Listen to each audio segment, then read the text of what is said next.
মোহাম্মদ সাইফুদ্দিন এবং সাইফ হাসান নামটা প্রায় একই হলেও কিন্তু ক্যারেক্টারটা অনেকটাই আলাদা।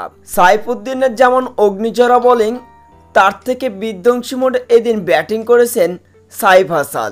আফগানদের ব্যাটিংয়ের ওপরে যেমন বোলিং তাণ্ডব দেখিয়েছেন সাইফুদ্দিন, ঠিক তেমনি আফগানদের বোলারদের ওপরে এবারে ব্যাটিং তাণ্ডব দেখিয়েছেন সাইফ হাসান।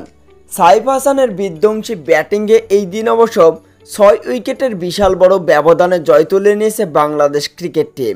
আর এরই সাথে সাথে অবশ্য 3 ম্যাচ টি-20 সিরিজের 3 ম্যাচই জয় করে Bangladesh cricket team Afghanistan cricket টিমকে হোয়াইট ওয়াশ বা বাংলা ওয়াশ করলো। উল্লেখ্য যে আফগানিস্তান তারা তৃতীয় টি-20 ম্যাচে টসে হেরে ব্যাটিং করতে নেমে নির্ধারিত 20 ওভারে 9 উইকেট হারিয়ে 143 রান করে।